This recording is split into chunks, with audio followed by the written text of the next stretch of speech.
I'm the kind of person who looks for the logical explanation in everything. You tell me you saw a ghost, I'll tell you that you have a carbon monoxide leak or a drafty window. I don't do paranormal. Or at least, I didn't. 3 months ago, I found an apartment that shouldn't have existed. 2 bedrooms, floor-to-ceiling windows, marble countertops, all for about 40% below market value. The catch?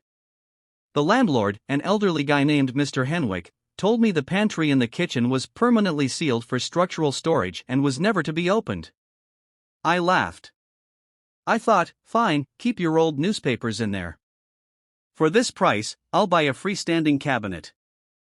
I wish I had just paid the extra rent somewhere else.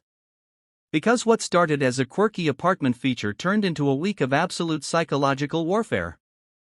I'm posting this now because I've moved out, I'm in a hotel, and I still feel like someone is standing just outside the reach of the porch light. You guys need to hear this, because if you see a listing that looks too good to be true, it's not just a bargain. It's a trap. The first week was a dream.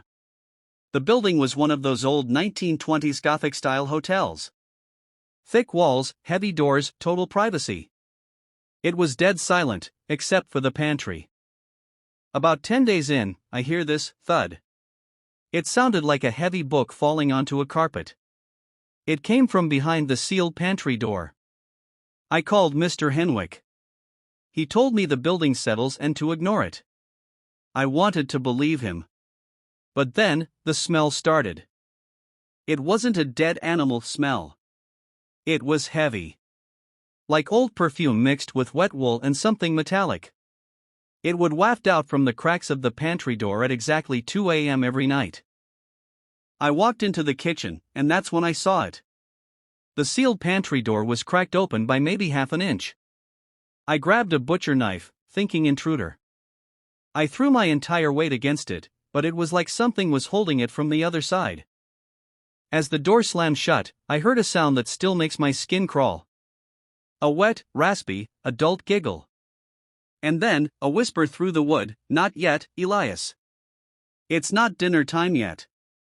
My name isn't Elias." The next morning, I went to the city archives.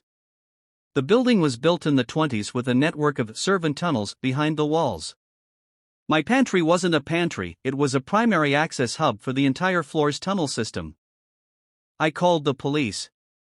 They looked at the door, saw the nails, and told me I was imagining things.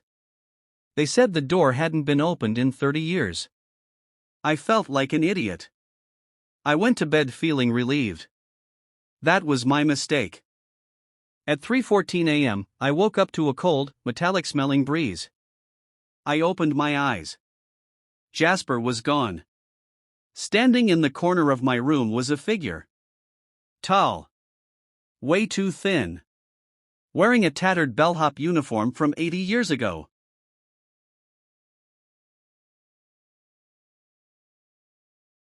It didn't have eyes, just deep, hollow sockets, but it smiled. And it had too many teeth. It whispered, "Elias is late for his shift. You'll have to do." It started to slide toward me. I didn't think. I grabbed my phone and bolted out the front door, running down 4 flights of stairs in my bare feet. I didn't stop until I hit the 24-hour diner 3 blocks away. I haven't been back. I sent a junk removal crew to get my stuff. They found the pantry door wide open. Inside, there was a small chair and a stack of old mail addressed to Elias Thorne from 1944. But the worst part? They found a pile of cat collars. Jasper's collar was right on the top of the pile. I never found my cat. Mr. Henwick disappeared the day I called the cops. No forwarding address, no phone record. It's like he never existed. So, I'm asking you guys, look at your walls. Look at those weird little doors or sealed panels in your old apartments. Do you ever hear settling sounds? Because I'm starting to think Elias didn't just leave. I think the building kept him. And now, it's looking for a replacement. Stay safe out there. And for the love of God, never take the cheap apartment. Thank you so much for watching and for spending some time with us inside the Suspense House. If tonight's story kept you on the edge of your seat, don't forget to like, follow, and subscribe to stay updated on all our latest mysteries. Your support helps us keep the lights on, or rather, keep them low. Stay safe, stay curious, and we'll see you in our next story.